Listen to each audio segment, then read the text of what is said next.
am Shahnaz, trained of being young batch user Kenya, and I am here to share some insights on consumer behavior model. A consumer is a shopper who is sure about something, and a product is often a consumer's only window for competitions. So basically, we are here to learn about why and how a consumer makes its purchasing decision. And the theoretical framework that explains this is called consumer behavior model. Here, this model helps business understand what influence buyer, predict their behavior, and create customer-centered experiences. And it is further divided into two groups. The first one is traditional consumer behavior model, and second one is contemporary consumer behavior model. So we will talk about traditional consumer behavior model. It is a theoretical framework that explains and shows a purchasing decision by a consumer on a personal basis that is based on their needs and wants. And it is further divided into learning model, psychoanalytical model, sociological model, and economic model. As now we'll talk about one of its subdivision model, which is the learning model. Learning model suggests that the first consumer make purchase to satisfy their most basic needs, which is food, clothing, shelter, and housing. And when these needs are fulfilled, then the consumer will move forward in the decision-making process of buying things that he desires. This model says consumers forms a habit by a process of learning, and the consumers strive to fulfill these needs influences this learning. Moving on to the sociological model.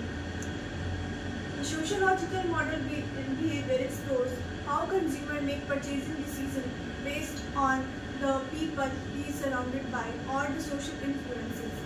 This model emphasizes the impact of values, norms, beliefs, and behavior of the people of the group that he lives in. And understanding the sociological model helps marketers detail their strategy, target a specific social group, leverage social influences to drive consumer behavior. Now, we will talk about psychoanalytical model. This model was given by, it says that individual consumer has a deep-rooted desire, whether it's conscious or unconscious, that drive their purchasing decisions. And these motives can be hidden fears, suppressed desires, and personal longings. Essentially, it suggests that our choices as consumers are influenced by emotions and psychological needs that may not be always immediately apparent.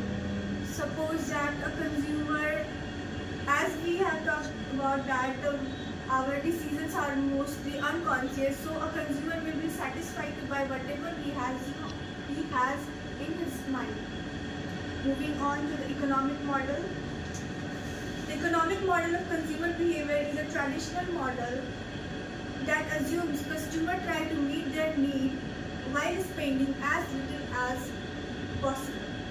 The model is based on the idea that consumers are rational and will choose the combination of goods and services that makes them as well as off as possible when within their budget.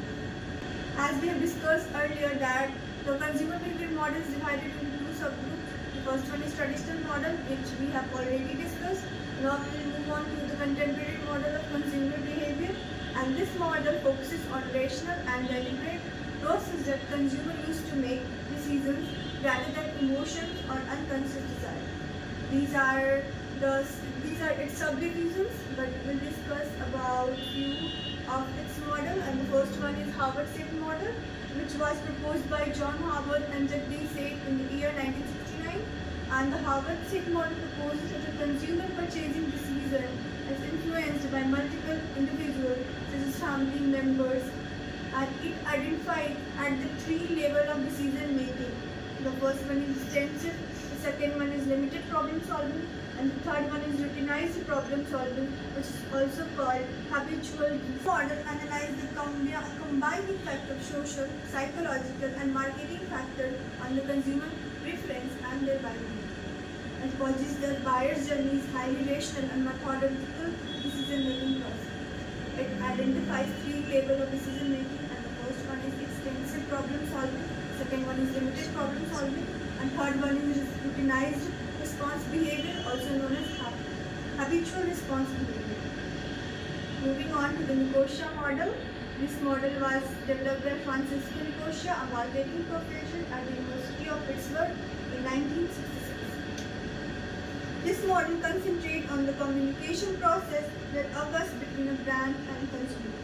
So basically, it is a framework that explains and outlines the process through which a consumer decided to make a purchase. That's all from my side. Thank you for your patience, learning, and attention. Have a nice day.